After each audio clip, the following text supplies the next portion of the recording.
જય માતાજી મિત્રો, તમારા બધાનું હાર્દિક સ્વાગત છે મેલડી સિદ્ધ સાધના ચેનલ ઉપર।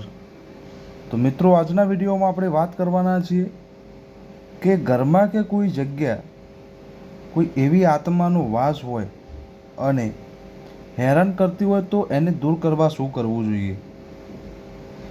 આપણા ઘરમાં કોઈ જગ્યાએ જે તમારો વસવાટ છે અને એવી જગ્યાએ કોઈ આત્મા હોય એને એ તમને હેરાન કરતી હોય તો એનું નિરાકરણ શું લાવવું જોઈએ।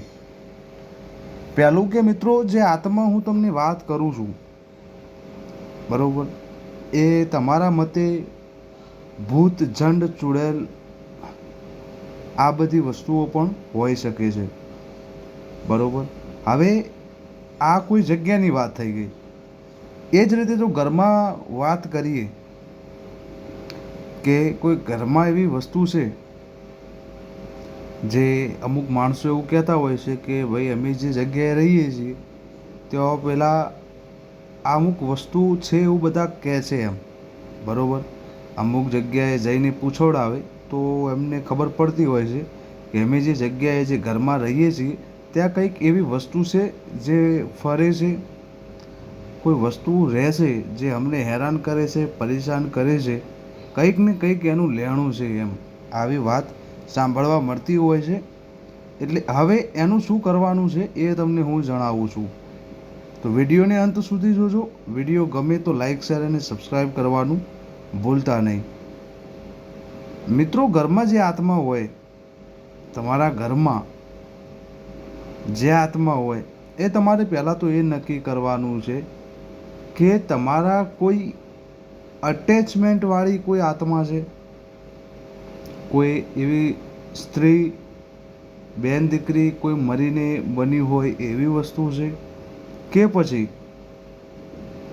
કોઈ વર્ષો પહેલાંની વાત હોય। કદાચ એવું પણ બનતું હોય છે કે જે જગ્યાએ તમે અત્યારે રહો છો, જે જગ્યાએ તમારો વસવાટ છે, એ જગ્યાએ પહેલાં કોઈ બીજું વસવાટ કરતું હોય, પરનાત વસવાટ કરતું હોય, કોઈ બીજી જ જાતિ વસવાટ કરતું હોય, આવું પણ બનતું હોય છે। અને એમની કોઈ બેન, દીકરી કે ભાઈ આવું કંઈ મરતું હોય, મૃત્યુ પામતું હોય અકાળે, તો એની પણ આત્મા ભટકતી હોય છે અને એ પણ હેરાન કરતી હોય છે।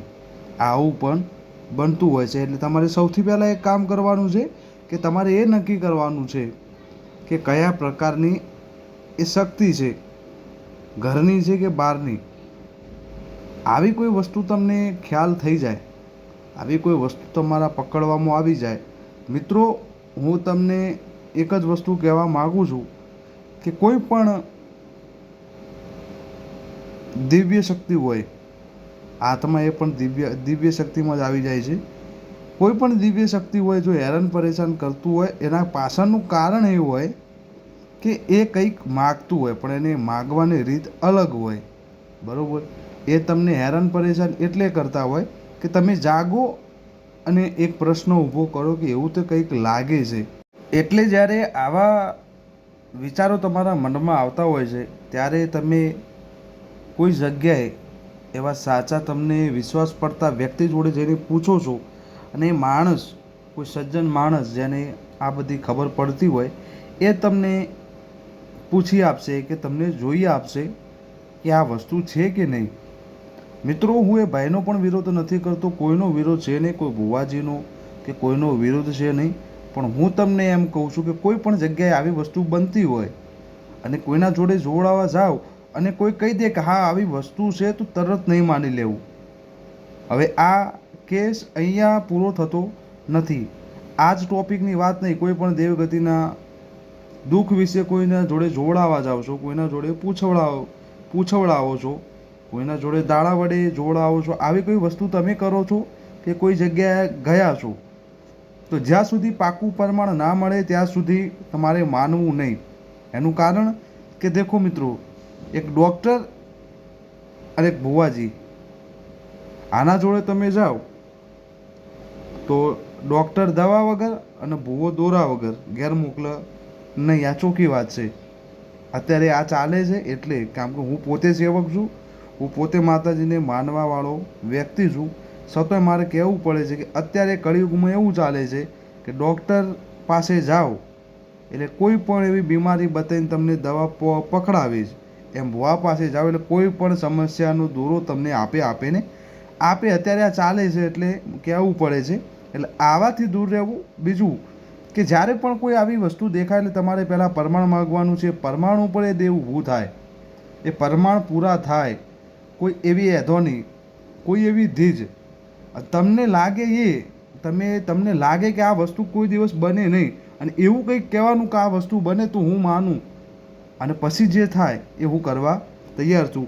ત્યારે જો એ પરમાણમાં એ આત્મા, એ પરમાત્મા, એ દિવ્ય શક્તિ, એ તમારી બેન દીકરી પણ હોઈ શકે છે, તમારા પૂર્વજો પણ હોઈ શકે છે, કોઈ પહેલાંના વસવાટના કોઈ દેવી દેવતા પણ હોઈ શકે છે, એમની પણ કોઈ બેન દીકરી કે ભાઈ મૃત્યુ પામેલા હોય એવું પણ હોઈ શકે છે. પણ એ જ્યારે તમારા પરિણામમાં બેસે, તમારું પરિણામ પૂરું કરે, ત્યારે એમને આપવાનું શું હોય એ તમને હું જણાવું. મિત્રો, આવા દેવ, આવી દિવ્ય આત્માઓ ખાલી માગે શું?